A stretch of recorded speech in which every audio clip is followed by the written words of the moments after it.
Fred and Quinn, his new partner, host a dinner for their children, marking a new beginning for their blended family. Fred watches Quinn interact with his son, a soft smile playing on her lips as she listens to Jake recount his culinary misadventures.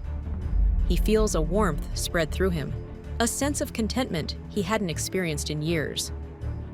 But as he looks around the table, a question lingers in the air. What would happen next?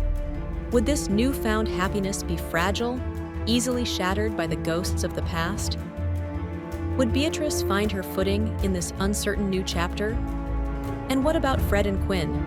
Could they truly build a lasting family, despite the complexities of their pasts and the looming shadow of Beatrice's imminent divorce? If you two are getting married, then why does Mom need her own room? Asked Denny. Smart little booger, my Denny, thought Quinn. Because, said Quinn right away, hoping to make a quick save so that the children wouldn't find out that her and Fred's engagement was fake. We shouldn't share a room until after the wedding. It's tradition. That's right, nodded Fred, relieved that his fake fiancé was so quick-witted. Now go and think about what kind of furniture you want. All three of you. Mom and I have things to discuss. Run along now. Nora and the children disappeared upstairs, joking about what ridiculous things they wanted to put in their rooms. Fred thought he even heard something about an inflatable T-Rex. They're so happy, noted Quinn, watching them go. They are. Listen, said Fred, leaning back and crossing his legs. We need to talk about schools. There are some safer options, but you might not agree with them. What do you mean? Well, he said, not sure how to express his next idea. St. Martin's is an excellent school, but it's not here in the city, it's upstate. Oh, Fred, said Quinn. We both need to be in the city for work, and that commute would be hellish. That's not exactly how that one would go. The kids would live there. We'd drop them off, and they'd live at the school in the dorms. And it's a top-notch place. They have every conceivable amenity a child would need or even want. On the stairs, Sammy clapped her hand over her mouth. Realizing that she'd left her doll on the dining chair, she was on her way downstairs to get it and return it to Nora. But now, her parents were talking about whether to send the children away. Sammy stayed put, wanting to hear everything. I have never been apart from my children for longer than a day, said Quinn. Not in their lives. Fred, I'm not sending my children to live somewhere else. I'm just not. It really is the safest school. Why do you think I have an entire security staff? I get threats from me and my family about once a month. Part of the territory when you're a public-facing CEO. And that was when there was only one child. Now there are 3. Then hire a bigger security staff, Quinn replied in an acid tone. St. Martin's is the cream of the crop.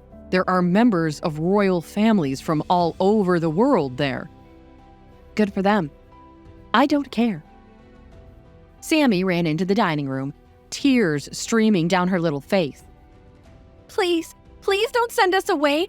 We'll be good. We'll do extra chores. We'll make our beds every day. Just please.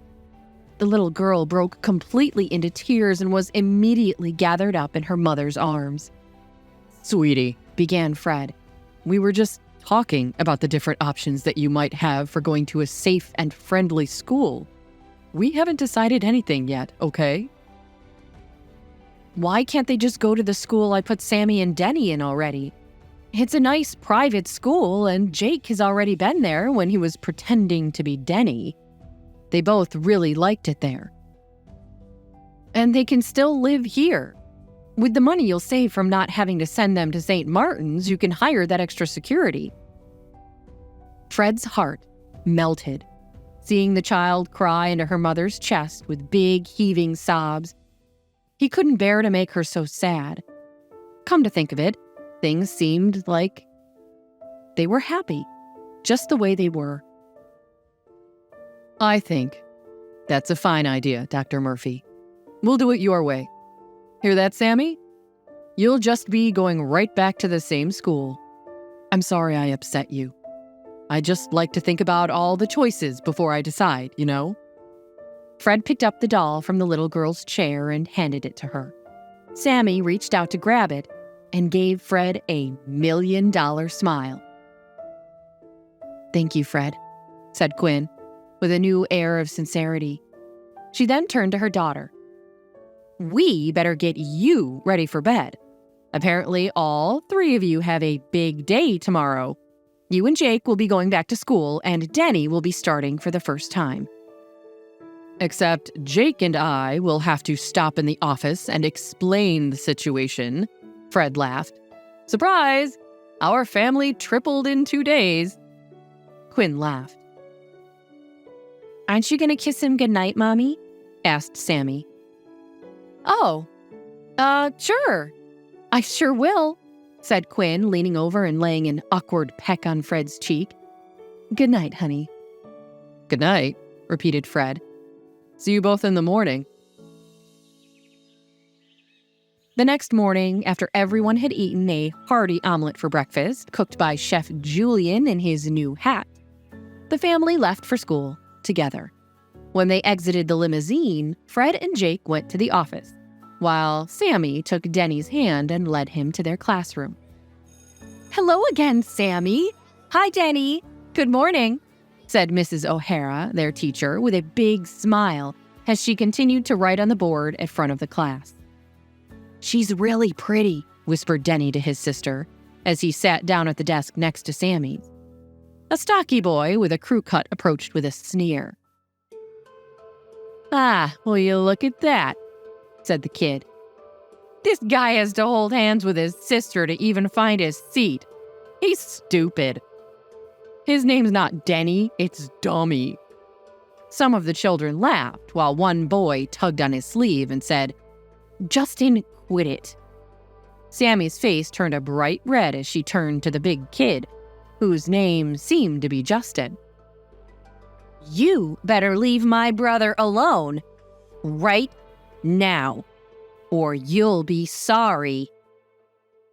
The first day of school for Danny is off to a rocky start.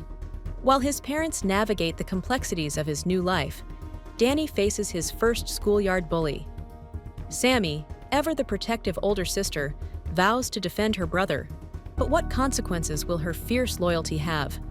Will Danny be able to stand up for himself? And how will Fred and Quinn react when they hear about the incident? Hey, I'm Jenny. If you're wondering what happens next, download the Pocket FM app now and listen to the exciting episodes of A Mother's Battle.